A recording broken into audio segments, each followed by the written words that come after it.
एक क्षण अशी कल्पना करूया. रोजचं जीवन अगदी सुरळीत चालू आहे. सकाळी उठून चहा बनवण्यासाठी गॅस चालू केला आणि अचानक बातमी समजते की गॅस सिलेंडरची किंमत रातोरात दुप्पट झाली आहे. बापरे. आणि पेट्रोल पंपावर तर किलोमीटर लांबीच्या रांगा लागल्यात. अगदी. शेअर बाजार पूर्णपणे कोसळला आहे आणि हे सगळं का? तर इथून हजारो किलोमीटर दूर समुद्राच्या एका अत्यंत चिंचोळ्या पट्ट्यात काही जहाजे अडकून पडली आहेत. आणि आकाशातून क्षेपणास्त्रांचा पाऊस पडत आहे. आजच्या या सखोल विश्लेषणात आपण याच भयानक वास्तवावर बोलणार आहोत. सर्वांचं स्वागत आहे. अमेरिका, इस्रायल आणि इराण यांच्यात सुरू झालेल्या या युद्धाला आता 14 दिवस पूर्ण झाले आहेत. हो, 14 दिवस. पण या संघर्षाने अचानक संपूर्ण जगाचा श्वास का रोखून धरला आहे आणि या भयानक परिस्थितीचा भारतावर काय परिणाम होणार आहे, हेच आपण आज उलगडून दाखवणार आहोत. कारण जेव्हा महासत्ता एकमेकांशी भिडतात ना, तेव्हा त्याचे पडसाद फक्त सीमेवर उमटत नाहीत, तर ते जागतिक अर्थव्यवस्थेच्या प्रत्येक नसेतून वाहत असतात. नक्कीच. आज आपण केवळ काय घडलं हे पाहणार नाही, तर ते का आणि कसं घडलं याच्या मुळाशी जाणार आहोत. पण पुढे जाण्याआधी एक अत्यंत महत्वाची सूचना द्यायची आहे. तटस्थतेची सूचना. अगदी बरोबर. समोर आलेल्या माहितीमध्ये विविध देशांचे, विश्लेषकांचे आणि राजकीय नेत्यांचे वेगवेगळे दृष्टिकोन आहेत. आजच्या या विश्लेषणात आपला उद्देश कोणतीही बाजू घेण्याचा नाही. आपण फक्त मूळ स्रोतांमध्ये दिलेली तथ्ये निष्पक्षपातीपणे समोर ठेवणार आहोत, जेणेकरून परिस्थितीची खरी तीव्रता आणि गुंतागुंत आपल्या लक्षात येईल. बरोबर. चला तर मग हे जरा बारकाईने समजून घेऊया. युद्धाला 14 दिवस झाले आहेत आणि अमेरिकेचे राष्ट्राध्यक्ष डोनाल्ड ट्रम्प यांनी अत्यंत मोठा दावा केला आहे. त्यांच्या म्हणण्यानुसार अमेरिकेने इराणच्या खार्ग बेटवर, ज्याला खार्ग आयलंड म्हणतात, तिथे भीषण बॉम्बफेक केली आहे. आता हे बेट नक्की काय आहे आणि या एका हल्ल्याने इराण एवढा का खवळला आहे? खरं तर खार्ग बेट हे केवळ एक जमिनीचा तुकडा नाहीये, ते इराणच्या अर्थव्यवस्थेचं एक प्रकारे हृदय आहे. म्हणजे बघा, इराण जेवढं कच्चं तेल जगाला निर्यात करतं ना, त्यापैकी जवळपास 90% तेल याच खार्ग बेटावरून जहाजामध्ये भरलं जातं. बापरे, 90%? हो. अमेरिकेने या बेटावर हल्ला करणं म्हणजे थेट इराणच्या आर्थिक अस्तित्वाची नस कापणे. जर तुमचं तेलच बाहेर गेलं नाही, तर युद्ध लढण्यासाठी पैसा कुठून येणार? अच्छा, म्हणजे हा थेट आर्थिक नाड्या आवळण्याचा प्रकार आहे. अगदी. याच कारणामुळे इराणची प्रतिक्रिया अत्यंत आक्रमक होती. त्यांनी थेट धमकी दिली आहे की जर त्यांच्या तेलाला हात लावला तर ते मध्य पूर्वेतील अमेरिकेशी संबंधित सर्व तेल प्रकल्पांना भस्मसात करतील. म्हणजे जशास तसे. आणि दुसरीकडे इस्रायली शांत बसलेला नाहीये. त्यांनी इराणच्या सरकारी कार्यालयांवर क्षेपणास्त्रे डागली आहेत. हो, इस्रायलची रणनीती अगदी स्पष्ट आहे. शत्रूचे नेतृत्व आणि प्रशासकीय यंत्रणा उद्ध्वस्त करणे, याला लष्करी भाषेत डिकॅपिटेशन स्ट्रॅटेजी म्हणतात. पण इराण फक्त धमक्या देऊन थांबलेला नाहीये, बरोबर. अहवालांनुसार त्यांनी इस्रायलच्या आयर्न डोम सारख्या अभेद्य समजल्या जाणाऱ्या सुरक्षा यंत्रणेलाही मोठं आव्हान दिलं आहे. हो, हे खूप धक्कादायक होतं. खरंच. इराणची तब्बल 11 क्लस्टर क्षेपणास्त्र इस्रायलची प्रगत सुरक्षा भेदून आत घुसली आणि त्यांनी मध्य इस्रायलवर 70 बॉम्ब टाकले आहेत. हे कसं शक्य झालं? आयर्न डोम तर जगातली सर्वोत्तम सिस्टम मानली जाते ना. इथेच तंत्रज्ञानाचा खेळ समजून घेणं महत्वाचं आहे. म्हणजे बघा, क्लस्टर क्षेपणास्त्र म्हणजे एकच मोठा बॉम्ब नसतो. हे क्षेपणास्त्र जेव्हा लक्ष्याच्या जवळ पोहोचतं तेव्हा हवेतच त्याचे अनेक छोटे छोटे तुकडे किंवा बॉम्बलेट्स होतात. अच्छा, म्हणजे एकाचे अनेक बॉम्ब होतात. हो. इस्रायलची आयर्न डोम यंत्रणा एकाच वेळी ठराविक क्षेपणास्त्रांचा वेध घेऊ शकते.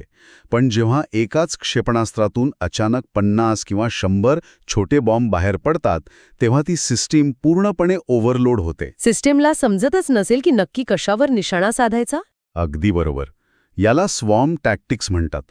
याच तंत्राचा वापर करून इराणने मध्य इस्रायलपर्यंत मजल मारली आणि सोबतच लेबनॉनमधून हिजबुल्लानेही रॉकेट हल्ले तीव्र केल्याने इस्रायलची सुरक्षा यंत्रणा 2 आघाड्यांवर विभागली गेली. बापरे, म्हणजे तंत्रज्ञानाची ही लढाई अत्यंत गुंतागुंतीची आहे. पण या सगळ्यात एक गोष्ट जी मला सर्वात जास्त चक्रावून टाकते ती म्हणजे अमेरिकेचं झालेलं नुकसान. हा खूप मोठा मुद्दा आहे. आपण नेहमी पाहतो की अमेरिका कधीच आपला कमकुवतपणा दाखवत नाही. पण आत्तापर्यंत अमेरिकेचे 13 जवान मारले गेल्याची माहिती समोर आली आहे. इराकच्या हवाई हद्दीत KC-135 हे इंधन भरणारे महाकाय विमान कोसळून 6 जणांचा मृत्यू झाला. हो, आणि कुवेतमध्येही हल्ला झाला. अगदी. कुवेतमध्ये अमेरिकेच्या लष्करी तळावर झालेल्या हल्ल्यात 6 सैनिक ठार आणि 100 ते 150 जवान जखमी झाले आहेत. शिवाय कुवेतमध्येच 3 F-15E लढाऊ विमाने पाडली गेली आणि गेराल्ड फोर्ड या बलाढ्य विमानवाहू युद्धनौकेला आग लागल्याची घटना घडली. पण गंमत बघा, अमेरिकेने अधिकृतपणे हे शत्रूचे हल्ले असल्याचे मान्य केलेले नाही. हो ना, विमानातील बिघाड किंवा लॉन्ड्री रूममध्ये लागलेली आग अशी कारणं दिली जात आहेत. एका महासत्तेला असं स्वतःचं नुकसान का लपवावं लागतंय? मला तर हे एखाद्या बुद्धिबळाच्या खेळासारखं वाटतंय, जिथे महासत्ता आपल्या हरवलेल्या सोंगट्या लपवण्याचा आटोकाट प्रयत्न करत आहेत. हे तुमचं निरीक्षण अगदी अचूक आहे. कारण युद्धभूमीवर केवळ शस्त्रांची लढाई होत नाही, तर ती माहितीची आणि मानसिकतेचीही लढाई असते. म्हणजे सायकोलॉजिकल वॉरफेअर. अगदी. याला मनोवैज्ञानिक युद्ध म्हणतात. जर अमेरिकेसारख्या महासत्तेने अधिकृतपणे मान्य केलं की इराणने त्यांचे अत्याधुनिक विमान पाडले किंवा युद्धनौकेला आग लावली, तर त्याचे 2 भयंकर परिणाम होतील. कोणते? एक म्हणजे अमेरिकेवर अवलंबून असणाऱ्या मित्रराष्ट्रांचे मनोधैर्य खचेल, आणि दुसरं म्हणजे इराण आणि त्यांच्या समर्थक गटांचा आत्मविश्वास दगनाला भिडेल. अच्छा, म्हणजे स्वतःची प्रतिमा वाचवण्याचा हा प्रयत्न आहे. हो. जनतेमध्ये भीती निर्माण होऊ नये आणि शेअर बाजारात घबराट पसरू नये यासाठी लष्करी नुकसान, तांत्रिक बिघाडाचं नाव देऊन लपवणे ही महासत्तांची एक जुनी आणि जाणीवपूर्वक आखलेली रणनीती असते. अमेरिकेने आपले लष्करी नुकसान लपवण्याचा कितीही प्रयत्न केला तरी चालेल. पण असा एक मोर्चा आहे जिथे काहीही लपवता येत नाही, आणि तो म्हणजे जागतिक बाजारपेठ. खरंय, तिथे आकडे बोलतात. हो, लष्करी गुप्ते लपवता येतात, पण अर्थव्यवस्थेतली खळबळ कशी लपवणार? आणि इथेच हा संघर्ष आपल्या सर्वांच्या दारात येऊन उभा राहतो. इराणचे नवे सर्वोच्च नेते सय्यद मुज्तबा हुसैनी खामेनेई यांनी होर्मुझची सामुद्रधुनी म्हणजे स्ट्रेट ऑफ होर्मुझ बंद ठेवण्याचा अत्यंत कडक इशारा दिला आहे. आणि त्यांनी नुसता इशारा दिलेला नाही, तर कृतीही केली आहे. हो, अहवाल सांगतो की इराणने तिथे नौदल सुरुंग म्हणजे नेव्हल माइन्स पेरले असून व्यापारी वाहतूक चक्क 90% घटली आहे. होर्मुझची सामुद्रधुनी ही खऱ्या अर्थाने जागतिक अर्थव्यवस्थेची श्वासनालिका आहे. हा ओमान आणि इराणच्या मधला फक्त 21 मैल रुंद असा एक सागरी पट्टा आहे, पण जगातील जवळपास 20% कच्चे तेल याच चिंचोळ्या मार्गातून जाते. 20%? म्हणजे जगातल्या प्रत्येक 5व्या गाडीतलं पेट्रोल तिथून येतं. बरोबर. आता विचार करूया, हा मार्ग बंद झाला तर काय होईल? तिथे आतापर्यंत 16 जहाजांवर हल्ले झाले आहेत. यात मयुरी निनारी या थाई जहाजाचाही समावेश आहे. हो, आणि याच जहाजावरील हल्ल्याची बातमी अत्यंत दुःखद होती. या जहाजाच्या इंजिन रूमवर स्फोट झाला, ज्यामध्ये भारतीय खलाशांचा दुर्दैवी मृत्यू झाला, आणि 3 जण अद्याप बेपत्ता आहेत. हे खूपच विदारक आहे. हे नौदल सुरुंग किंवा नेव्हल माइन्स जे आहेत ना, हे पाण्याखाली लपवलेले स्फोटक असतात. जहाज जेव्हा त्यांच्या जवळून जातं तेव्हा पाण्याच्या दाबाने किंवा चुंबकीय लहरींमुळे ते फुटतात. आणि थेट जहाजाच्या खालच्या भागाला? हो, जिथे इंजिन असतं तोच भाग उद्ध्वस्त करतात. पण मला इथे एक गोष्ट अजिबात समजत नाहीये. अमेरिकेची नौदल ताकद जगात सर्वात मोठी मानली जाते. त्यांच्याकडे अवाढव्य विमानवाहू नौका आहेत, अत्याधुनिक विनाशिका आहेत. मग ते या व्यापारी जहाजांना संरक्षण का देऊ शकत नाहीत? इराणसारखा देश त्यांना कसा अडवू शकतो? बरं, यासाठी आपल्याला असिमेट्रिक वॉरफेअर म्हणजे असममित युद्धाची संकल्पना समजून घ्यावी लागेल. तुम्ही एका महाकाय आणि बलाढ्य हत्तीची कल्पना करा, जो जंगलाचा राजा आहे. पण जर त्या हत्तीवर हजारो विषारी मुंग्यांनी अचानक हल्ला केला, तर तो हत्ती आपल्या ताकदीचा काहीही उपयोग करू शकत नाही. अच्छा, म्हणजे हत्ती कितीही मोठा असला तरी मुंग्यांसमोर हतबल होतो. अगदी. अमेरिकेचे नौदल हा तो हत्ती आहे, आणि इराणने पाण्याखाली पेरलेले हजारो स्वस्त सुरुंग किंवा ड्रोन हे त्या मुंग्यांसारखे आहेत. अमेरिकेच्या अब्जावधी डॉलर्सची युद्धनौका एका $500 पाण्याखालच्या सुरुंगाने बुडू शकते. बापरे. आणि तो अरुंद मार्ग असल्याने तिथे मोठ्या युद्धनौकांना वळायलाही जागा नसते. म्हणूनच महाकाय ताकद असूनही अमेरिका तिथे हतबल दिसतीये. आणि या हतबलतेचा थेट परिणाम म्हणजे कच्च्या तेलाच्या किमतीत एका झटक्यात 40% वाढ होऊन ते प्रति बॅरल $103 पुढे गेले आहे. बरं. पण या सगळ्यात अमेरिकेच्या भूमिकेत एक मोठा विरोधाभास मला दिसतो. कोणता? एकीकडे राष्ट्राध्यक्ष ट्रम्प म्हणतात की हे युद्ध तेव्हा संपेल जेव्हा त्यांना ते हाडातून जाणवेल, म्हणजे feel it in my bones. त्यांना इराणला अत्यंत खोलवर धडा शिकवायचा आहे. पण दुसरीकडे त्यांच्या प्रशासनाचे पीट हेगेन्सेथ यांनी सैन्याला नो क्वार्टर आदेश दिले आहेत. हे नक्की काय प्रकरण आहे? नो क्वार्टर हा लष्करी इतिहासातील अत्यंत क्रूर आदेश मानला जातो. याचा सरळ अर्थ असा होतो की शत्रूने जरी शस्त्र खाली ठेवून शरणागती पत्करली तरी त्यांना जिवंत सोडायचे नाही. काय सांगताय? कोणतीही दया दाखवायची नाही? हो, कोणतीही दया नाही. जिनेवा करारानुसार हा थेट युद्धगुन्हा ठरतो. अमेरिकेचे माजी राजदूत मायकल मॅकफॉल यांनी याच मुद्द्याकडे लक्ष वेधले आहे. त्यांच्या मते अमेरिकेने आता आपले नैतिक अधिष्ठान गमावले आहे. म्हणजे कालपर्यंत अमेरिका रशियाला युक्रेनमधील मानवाधिकारांच्या उल्लंघनावरून चुकीचं ठरवत होती आणि आज ते स्वतः त्याच मार्गावर चालले आहेत. अगदी. हा खूप मोठा दुटप्पीपणा आहे. आणि या सगळ्यात सर्वात मोठी विडंबना बघा, तेलाचे वाढलेले दर नियंत्रणात आणण्यासाठी ट्रम्प यांना चक्क रशियन तेलावरील निर्बंध उठवावे लागले आहेत. हा तर भूराजकारणाचा सर्वात मोठा विनोद आहे. हो ना. ज्या रशियावर अमेरिकेने निर्बंध लादले होते त्याच रशियाचे राष्ट्राध्यक्ष व्लादिमीर पुतिन यांना आता ह्या युद्धामुळे दररोज तब्बल $150 दशलक्ष फायदा होत आहे. म्हणजे 2 शत्रू लढत आहेत आणि फायदा तिसऱ्याचाच होत आहे. हेच तर आंतरराष्ट्रीय राजकारण असतं. खरंय. पण आता आपण या जागतिक राजकारणातून थेट भारताकडे वळूया. दक्षिण आशियाई घडामोडींचे तज्ज्ञ मायकेल कुगेलमन यांच्या मते भारत सध्या एका धारेवर चालण्यासारखी कसरत करत आहे. एकीकडे इस्रायल आहे आणि दुसरीकडे इराण. ही कसरत नक्की किती अवघड आहे? ही कसरत अत्यंत नाजूक आणि गुंतागुंतीची आहे. कारण भारताचे हितसंबंध दोन्ही बाजूनी अडकलेले आहेत. आता संरक्षणाच्या बाबतीत इस्रायल भारताचा अत्यंत जवळचा मित्र आहे. अहवालातील मे 2025 मधील ऑपरेशन सिंदूरचे उदाहरण घेऊया. ते ड्रोन हल्ल्यांचं प्रकरण. बरोबर. पाकिस्तानी सीमेवरून येणाऱ्या धोकादायक ड्रोन हल्ल्यांपासून भारताचे रक्षण करण्यासाठी इस्रायली तंत्रज्ञान आणि रडार यंत्रणांचीच मदत झाली होती. इस्रायल भारताला असे अत्याधुनिक तंत्रज्ञान देतो जे इतर कुणीही देत नाही. हे झालं इस्रायलच्या बाबतीत. पण दुसऱ्या पारड्यात इराण आणि आखाती देश आहेत ज्यांच्यावर आपली ऊर्जा सुरक्षा अवलंबून आहे.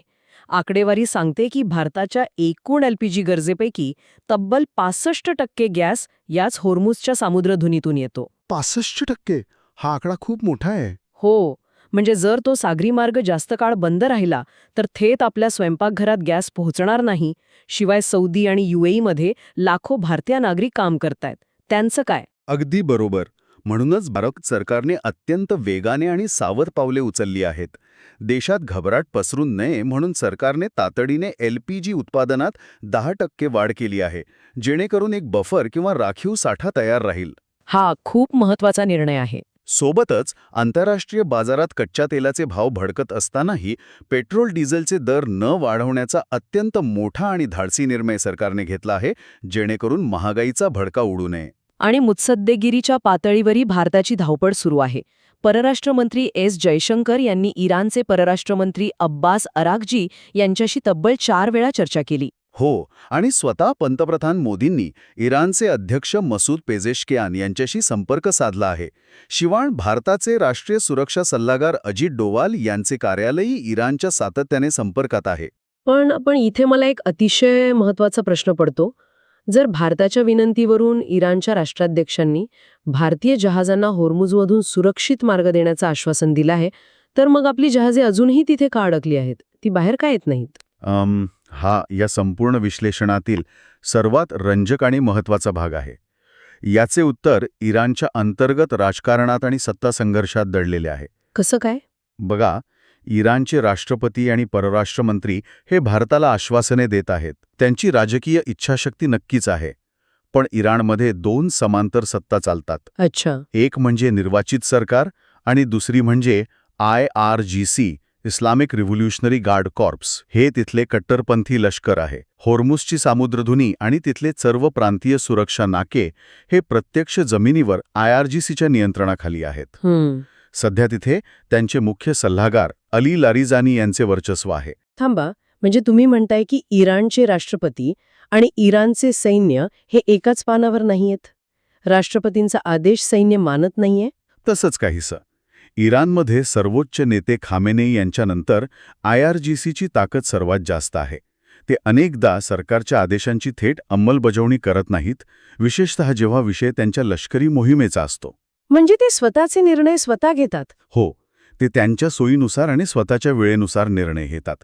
त्यामुळे जोपर्यंत तळागाळातील सुरक्षा नाक्यांवर प्रत्यक्ष IRGCच्या कमांडरकडून हिरवा कंदील मिळत नाही, तोपर्यंत कागदावरचे राजकीय आश्वासन काहीही कामाचे नसते.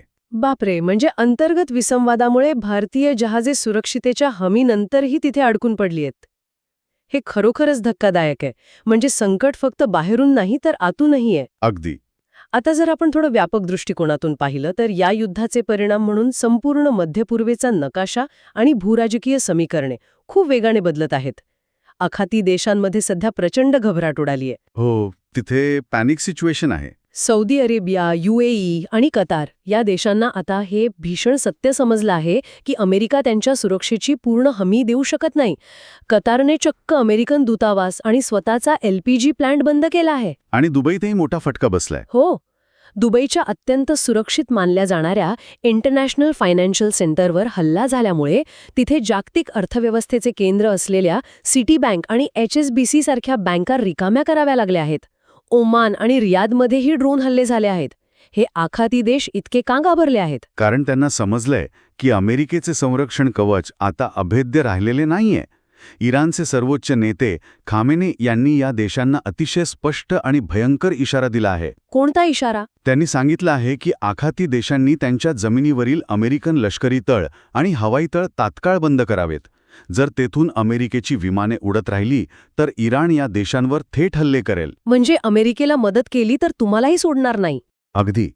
कतार किंवा सौदीला हे माहीत आहे की इराणच्या क्षेपणास्त्रांपुढे त्यांची तेल विहिरी आणि LPG प्लांट किती असुरक्षित आहेत. म्हणूनच कतारसारख्या देशाने संभाव्य धोका ओळखून अमेरिकन दूतावास बंद करण्याचा निर्णय घेतला असावा.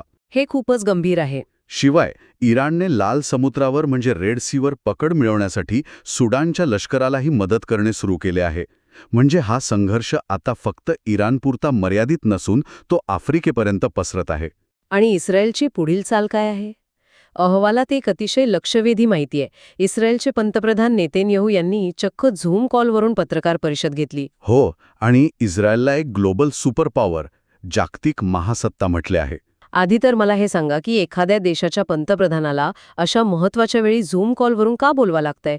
आणि त्यांचे पुढील लक्ष इराण नसून सुन्नी ॲक्सेस असल्याचे दिसतंय. हे सगळं काय आहे? नेतन्याहू यांनी झूमवरून बोलणं हे दर्शवतं की सुरक्षेचा धोका किती प्रचंड आहे.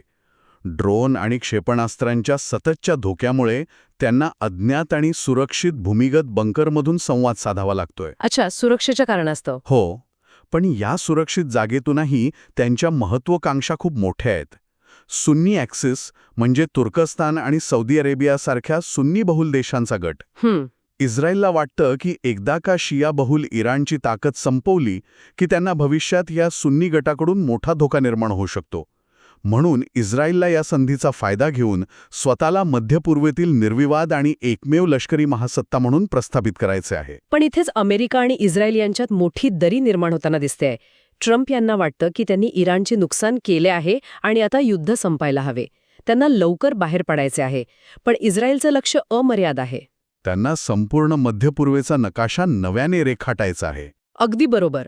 पण या महासत्तांचा राजकीय आणि लष्करी खेळात सर्वात मोठी किंमत कोण मोजत आहे? तर सामान्य नागरिक. इराणमधील जीवितहानीचे आकडे अंगावर काटा आणणारे आहेत. हो, रेड क्रेसेंटचा अहवाल खूप भयानक आहे. खरंच. त्यांच्या अहवालानुसार इराणमध्ये तब्बल 24,000 नागरिक ठिकाणांवर हल्ले झाले असून त्यातील 19,000 निवासी भाग आहेत.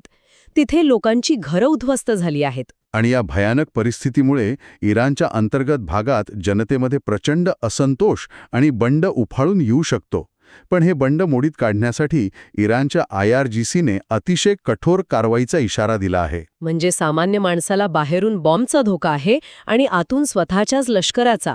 किती विदारक सत्य आहे. खरंय, सर्वसामान्यांचेच यात सर्वाधिक नुकसान होते. आजच्या या संपूर्ण सखोल विश्लेषणाचा गोषवारा काढायचा तर आपण पाहिलं की जगाच्या पाठीवर घडणारी कोणतीही घटना कशी एकटी नसते. सगळं कसं जोडलेलं आहे. हो. हॉर्मुझच्या समुद्रधुनीतील लपलेल्या खाणींपासून ते भारताच्या स्वयंपाकघरातील LPG सिलेंडरच्या किमतीपर्यंत इराणच्या अंतर्गत राजकारणापासून ते कतारमधील बँका रिकाम्या करण्यापर्यंत आणि अमेरिकेच्या राष्ट्राध्यक्षांच्या विधानांपासून ते रशियाला होणाऱ्या कोट्यावधींच्या फायद्यापर्यंत हे युद्ध कसं एका महाकाय जाळ्यासारखं प्रत्येकाशी जोडलेलं आहे हे आपण समजून घेतलं. नक्कीच. लष्करी हल्ल्यांची तीव्रता कदाचित काही दिवसांत कमी होईलही, पण या युद्धामुळे जागतिक पुरवठा साखळी, ऊर्जा सुरक्षा आणि भूराजकीय स्थिरतेवर जे मोठं संकट आले आहे ते इतक्या लवकर मिटणारे नाही. हे युद्ध कितीही लांबले किंवा उद्या जरी संपले तरी सर्वसामान्य माणसाच्या आयुष्यावर त्याचे पडसाद अनेक वर्ष उमटत राहतील. हो, कारण इंधनाचे वाढलेले दर, विस्कळीत झालेला व्यापार आणि महागाईची झळ एका रात्रीत कमी होत नाही. बरोबर आहे. आणि जागतिक महासत्तांमधील विश्वासाला आणि आंतरराष्ट्रीय कायद्यांना जी तडा गेली आहे ती भरून निघायला दशके लागतील. आपण सुरुवात केली होती एका प्रश्नाने, जग तिसऱ्या महायुद्धाच्या उंबरठ्यावर उभं आहे का? या चर्चेच्या शेवटी आपण एका अत्यंत प्रभावी आणि अस्वस्थ करणाऱ्या विचारावर थांबणार आहोत. जगात युद्ध नेहमी बंदुकेने, ड्रोनने किंवा मिसाईल्सने सुरू होतात, पण त्यांची खरी कारणे आणि त्यांचे दीर्घकालीन परिणाम नेहमी अर्थव्यवस्थेच्या नसांमध्ये लपलेले असतात. अगदी सत्य. आज युद्धभूमीवर अमेरिका, इस्रायल आणि इराण समोरासमोर लढत आहेत. पण जेव्हा या महासत्ता एकमेकांशी लढून आर्थिक आणि लष्करी दृष्ट्या पूर्णपणे थकत असतात, तेव्हा पडद्यामागे न लढता शांतपणे स्वतःची अर्थव्यवस्था मजबूत करणारा आणि आपला जागतिक प्रभाव वाढवणारा, जिंकणारा खरा विजेता दुसराच कोणीतरी असू शकतो का? जसे की रशिया किंवा चीन. विचार करण्यासारखी गोष्ट आहे आणि याच प्रश्नात भविष्याचं मोठं उत्तर दडलेलं आहे. पुन्हा भेटूया अशाच एका नव्या सखोल विश्लेषणासोबत.